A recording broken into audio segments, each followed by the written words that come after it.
तो क्या संविधान निर्माताओं ने, स्वतंत्रता सेनानियों ने और डॉक्टर बाबा साहेब अंबेडकर जी ने जिस भारत का सपना देखा था, क्या वो सपना पूरा हो गया या वो सपना टूटता हुआ नजर आ रहा है? एक तरफ जब सर्वे करके देखते हैं तो सर्वे से रिजल्ट ये निकल कर आता है कि आज देश के अंदर माननीय सर्वोच्च न्यायालय और उच्च न्यायालयों के जितने जजेज हैं 99% सरकारी स्कूलों से पढ़े हैं। जितने देश के अंदर senior doctors, senior engineers, senior bureaucrats, senior professors जो देश का निर्माण करते हैं, जब उनका सर्वे किया गया 98% सरकारी स्कूलों से पढ़े हैं। इसका मतलब यह हुआ कि सरकारी स्कूलों से बेहतर शिक्षा का स्तर देश में पहले नहीं था। फिर सरकारी शिक्षा को कमजोर क्यों किया गया? सरकारी शिक्षा नीति में बदलाव करके प्राइवेट स्कूलों और प्राइवेट कॉलेजों को बढ़ावा क्यों दिया गया?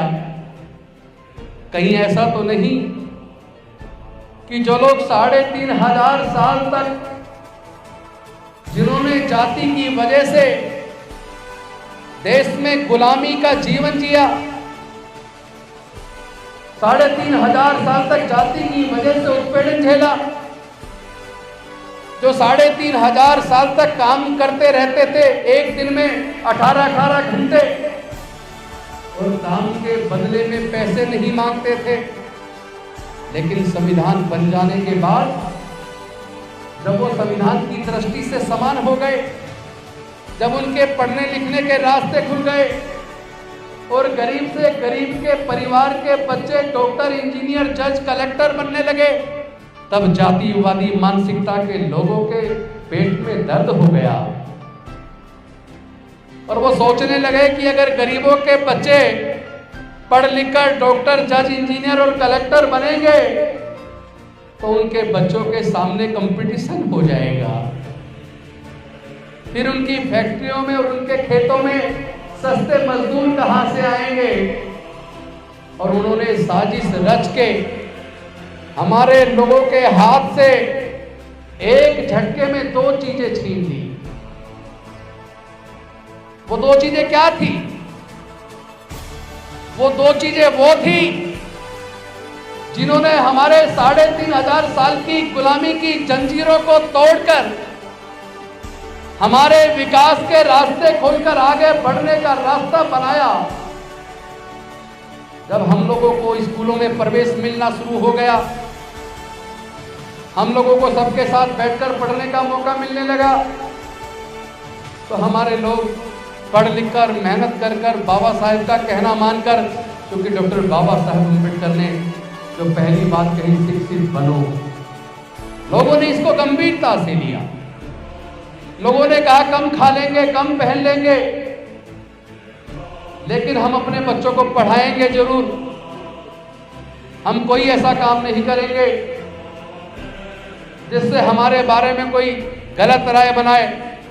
और उसका असर यह हुआ कि जब लोगों ने डॉक्टर बाबा साहेब अंबेडकर का कहना मानना शुरू किया तो हमारे लोग जज बनने लगे, कलेक्टर बनने लगे, डॉक्टर बनने लगे, इंजीनियर बनने लगे, टीचर बनने लगे, साइंटिस्ट बनने लगे।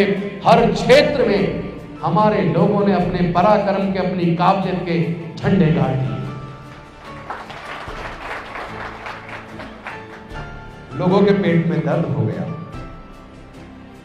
उन्होंने सोचा कि जो लोग 14-14, 15-15, 16, 18 घंटे तक हमारे खेत में और हमारे फैक्ट्रियों में बिना पैसे के काम किया करते थे, 3500 साल तक जिन्होंने काम के बदले में पैसा नहीं मांगा, जो घर का बचा कुचा खाना उसे मिल गया, उसी से उन्होंने अपने आप को जिंदा रखा। वो लोग आज पढ़ने लगे हैं,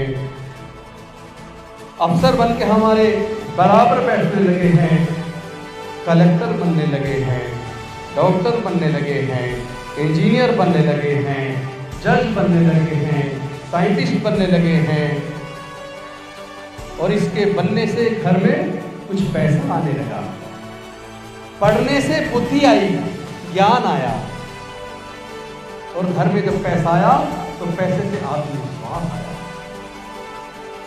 और जब पैसा भी आया और ज्ञान भी आया तो लोगों के अंदर न्याय के लिए बोलने की ताकत आई, अपने हक अधिकार के बारे में बोलने की ताकत आई, और लोगों ने काम के बदले में पैसे मांगने शुरू कर दिए।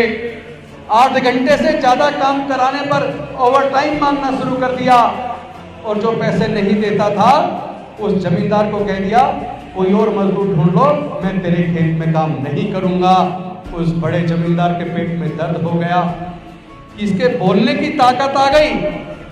जो हजारों साल से बेजुबान था, बोलता नहीं था, पिटता था, मार खाता था, लेकिन बोलता नहीं था, पैसे नहीं मांगता था, इसके पास ये बोलने की ताकत।